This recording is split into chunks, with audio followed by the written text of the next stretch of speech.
السلام علیکم۔ پیغمبری کی پہچان۔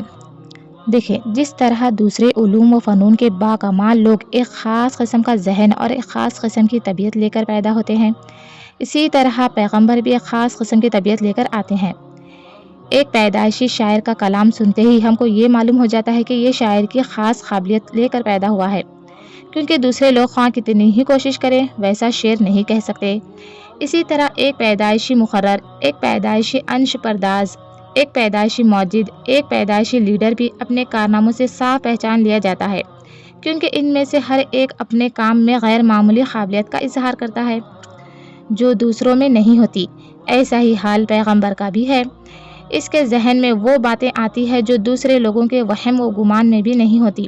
وہ ایسے مضامین بیان کرتا ہے جو اس کے سوا کوئی دوسرا انسان بیان نہیں کر سکتا۔ اس کی نظر ایسی باریک باتوں تک خود بخود پہنچ جاتی ہے جن تک دوسروں کی نظر برسوں کے غور و فکر کے بعد بھی نہیں پہنچتی۔ وہ جو کچھ کہتا ہے ہماری عقل اس کو قبول کرتی ہے، ہمارا دل گواہی دیتا ہے کہ ضرور ایسا ہی ہونا چاہیے۔ دنیا کے تجربات اور کائنات کے مشاہدوں سے اس کی ایک ایک بات سچی ثابت ہوتی ہے، لیکن اگر ہم خود ویسی بات کہنا چاہیں تو بھی نہیں کہہ سکتے۔ پھر اس کی طبیعت ایسی پاکیزہ ہوتی ہے کہ وہ ہر معاملے میں سیدھا، سچا اور شریفانہ طریقہ اختیار کرتا ہے۔ وہ کبھی کوئی غلط بات نہیں کہتا، کوئی برا کام نہیں کرتا، ہمیشہ نیکی اور صداقت کی تعلیم دیتا ہے، اور جو کچھ دوسروں سے کہتا ہے اس پر خود عمل کر کے دکھاتا ہے۔ اس کی زندگی میں کوئی ایسی مثال نہیں ملتی کہ وہ جو کچھ کہے اس کے خلاف عمل کرے۔ اس کے قول یا عمل میں کوئی ذاتی غرض نہیں ہوتی۔ وہ دوسروں کے بھلے کی خاطر خود نقصان اٹھاتا ہے اور اپنے بھلے کے لیے کسی کا نقصان نہیں کرتا۔ اس کی ساری زندگی سچائی، شرافت، پاک نیتی، بلند خیالی اور اعلیٰ درجے کی انسانیت کا نمونہ ہوتی ہے، جس میں ڈھونڈنے سے بھی کوئی عیب نظر نہیں آتا۔ انہی چیزوں کو دیکھ کر صاف پہچان لیا جاتا ہے کہ یہ شخص خدا کا سچا پیغمبر ہے۔ سبحان اللہ۔ اب دیکھتے ہیں پیغمبری کی اطاعت۔ جب یہ معلوم ہو جائے کہ فلاں شخص خدا کا سچا پیغمبر ہے تو اس کی بات ماننا، اس کی اطاعت کرنا اور اس کے طریقے کی پیروی کرنا ضروری ہے۔ یہ بات بالکل خلاف عقل ہے کہ تم ایک شخص کو پیغمبر بھی تسلیم کرو اور پھر اس کی بات بھی نہ مانو، اس لیے کہ پیغمبر تسلیم کر لینے کے معنی یہ ہے کہ تم نے مان لیا کہ جو کچھ وہ کہہ رہا ہے خدا کی طرف سے کہہ رہا ہے، اور جو کچھ کر رہا ہے خدا کی مرضی کے مطابق کر رہا ہے۔ اب تم جو کچھ اس کے خلاف ہوں گے یا کرو گے وہ خدا کے خلاف ہوگا۔ اللہ اکبر۔ اور جو بات خدا کے خلاف ہو وہ کبھی حق نہیں ہو سکتی۔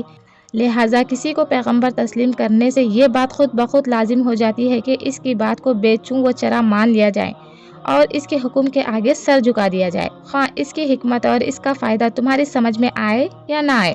جو بات پیغمبر کی طرف سے ہے اس کا پیغمبر کی طرف سے ہونا ہی اس بات کی دلیل ہے کہ وہ سچی ہے اور تمام مصلحتیں اور حکمتیں ان میں موجود ہے۔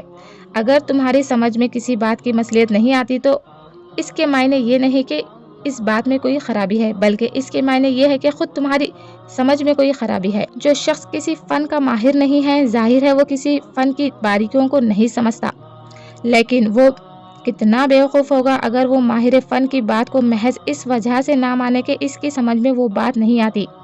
دیکھو، دنیا کے ہر کام میں اس کے ماہر کی ضرورت ہوتی ہے، اور ماہر کی طرف رجوع کرنے کے بعد اس پر پورا بھروسہ کیا جاتا ہے اور اس کے کام میں دخل نہیں دیا جاتا، کیونکہ سب لوگ سب کاموں کے ماہر نہیں ہوتے اور نہ دنیا بھر کی تمام چیزوں کو سمجھ سکتے ہیں۔ تمہیں اپنی تمام عقل اور ہوشیاری صرف اس بات میں صرف کرنی چاہیے کہ ایک بہترین ماہر فن کی تلاش کرو۔ جب کسی کے متعلق تمہیں یقین ہو جائے کہ وہ بہترین ماہر فن ہے تو اس پر تم کو کامل بھروسہ کرنا چاہیے، پھر اس کے کاموں میں دخل دینا اور ایک ایک بات کے متعلق یہ کہنا کہ پہلے ہمیں سمجھا دو ورنہ ہم نہ مانیں گے، عقل مندی نہیں بلکہ سراسر بے وقوفی ہے۔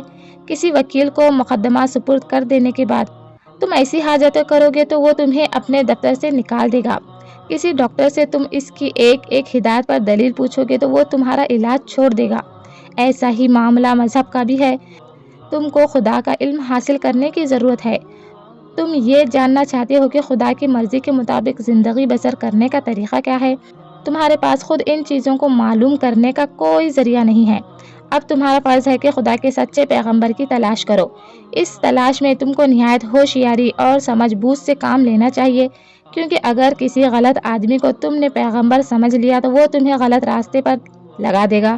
مگر تمہیں خود جانچ پڑتال کرنے کے بعد یہ یقین ہو جائے کہ فلاں شخص خدا کا سچا پیغمبر ہے تو اس پر تم کو پورا اعتماد کرنا چاہیے اور اس کے ہر حکم کی اطاعت کرنی چاہیے۔